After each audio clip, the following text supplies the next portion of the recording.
Baik, Assalamualaikum warahmatullahi wabarakatuh. Kami dari kelompok satu yang beranggotakan Zidan Maulana dengan NIM akhir 040. Saya sendiri Gabriel David Giovanni Otniel dengan NIM akhir 044. Ada Melati Sakawuni dengan NIM akhir 074 dan Ilham Prayoga dengan NIM akhir 038. Eh, k- Kami dari kelompok satu ingin mempresentasikan eh, project bandwidth dan bandwidth management. Mungkin untuk next slide akan dijelaskan oleh teman saya. Baik, yang pertama akan saya jelaskan apa itu bandwidth. Bandwidth adalah kapasitas maksimal sebuah jalur komunikasi seperti seperti kabel, fiber optik, gelombang radio untuk mentransfer data dari satu titik ke titik lain dalam waktu tertentu. Bandwidth diibaratkan sebagai jumlah jalur pada sebuah jalan raya. Jalan dengan 4 jalur bandwidth tinggi bisa menampung lebih banyak mobil data secara bersamaan dibanding jalan satu lajur bandwidth rendah. Bandwidth sering disalahartikan sebagai kecepatan internet. Yang lebih tepat, bandwidth adalah kapasitas pipa, sedangkan kecepatan aktual yang dirasakan pengguna bergantung pada banyak faktor, seperti latensi, server tujuan, manajemen, dan lain-lain. Selanjutnya yaitu jenis-jenis bandwidth.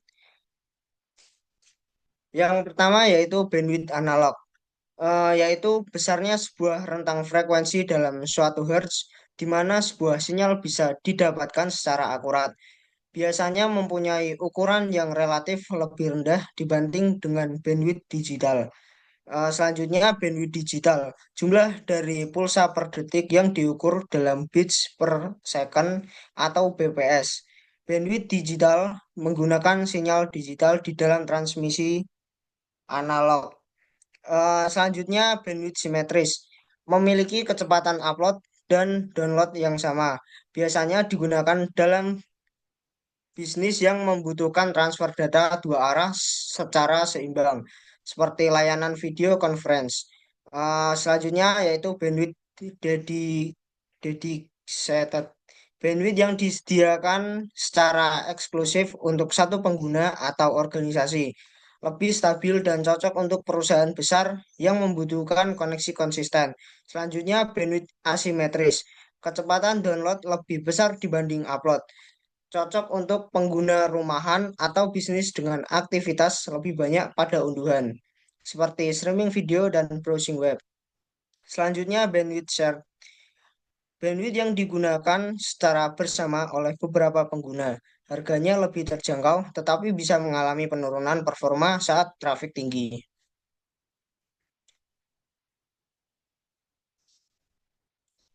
Selanjutnya yaitu fungsi bandwidth dalam bisnis IT.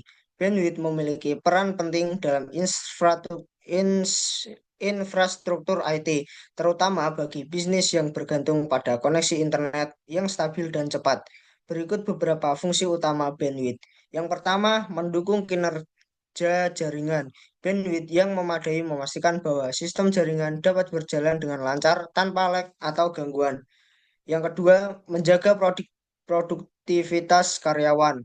Koneksi yang stabil memungkinkan akses cepat ke aplikasi berbasis cloud, email, dan komunikasi online. Yang ketiga, meningkatkan pengalaman pengguna. Dalam bisnis berbasis teknologi seperti e-commerce atau layanan streaming, bandwidth yang tinggi memastikan pengalaman pengguna yang lebih baik. Yang terakhir, menjamin performa server dan hosting. Website atau aplikasi dengan bandwidth tinggi akan lebih responsif dan dapat menangani lalu lintas yang lebih besar. Untuk selanjutnya akan dijelaskan oleh teman saya. Baik, yang selanjutnya adalah faktor-faktor yang mempengaruhi kinerja dari bandwidth itu sendiri. Yang pertama adalah latensi atau waktu tunda, di mana pengertiannya yaitu waktu yang dibutuhkan data dari sumber tujuan. Latensi tinggi itu contohnya seperti lag. Yang kedua adalah jitter, di mana jitter itu adalah variasi dalam delay yang sangat buruk sangat buruk untuk komunikasi real time seperti video call. Lalu yang ketiga, ada kualitas media transmisi. Hal ini mencakup kabel dan sinyal wireless. Yang keempat, ada packet loss atau hilangnya paket, di mana data yang tidak sampai harus dikirim orang demi mengurangi efisiensi dan mengurangi efisiensi. Dan yang terakhir adalah kemampuan perangkat. Ini masuknya ke dalam perangkat eksternal ya, ya seperti router, switch, dan NIC.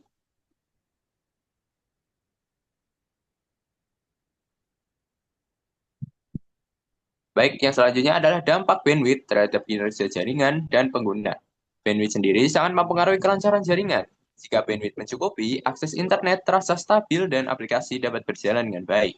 Namun, jika bandwidth terbatas atau digunakan secara berlebihan oleh beberapa pengguna, jaringan akan menjadi lambat, sering terjadi buffering, dan aktivitas kerja terganggu. Oleh karena itu, bandwidth perlu disesuaikan dengan kebutuhan dan digunakan secara bijak agar kinerja jaringan tetap optimal dan pengguna tetap nyaman.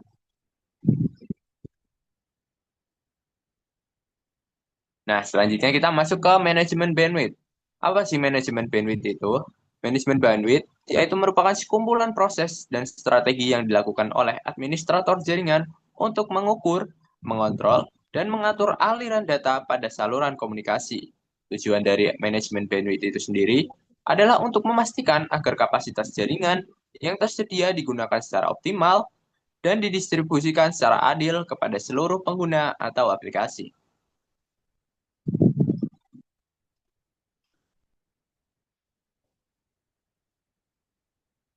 Baik, untuk slide yang ini akan dijelaskan oleh teman saya.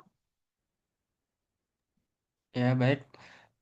Selanjutnya yaitu tujuan utama manajemen bandwidth. Yang pertama yaitu prioritas layanan atau cost. Memastikan aplikasi kritis seperti Zoom atau Vibe mendapatkan jalur lebih dulu dibandingkan aktivitas non-kritis seperti update Windows dan lain-lain. Yang kedua yaitu efisiensi biaya. Memaksimalkan penggunaan langganan internet yang ada tanpa harus terus-menerus melakukan update paket. Yang ketiga yaitu keadilan, fair usage. Memastikan setiap pengguna mendapatkan alokasi kecepatan yang layak. Yang terakhir yaitu keamanan, membatasi trafik yang mencurigakan atau memblokir aplikasi yang memakan banyak data.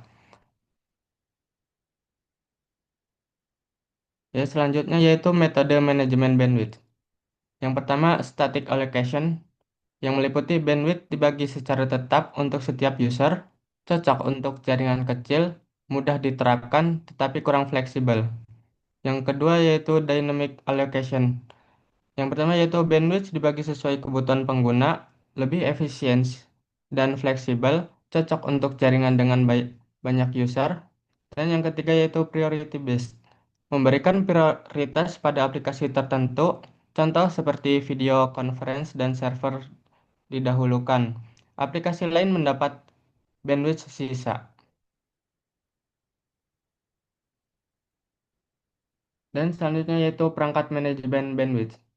Yang pertama yaitu ada router.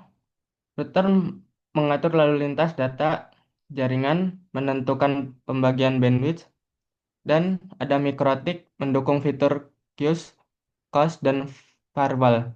Banyak digunakan pada jaringan sekolah dan kantor. Dan ada firewall, membatasi akses aplikasi tertentu, mengontrol pengguna bandwidth, dan ada software manajemen jaringan. Monitoring penggunaan bandwidth membantu administrator menganalisis jaringan. Dan selanjutnya akan dijelaskan oleh teman saya.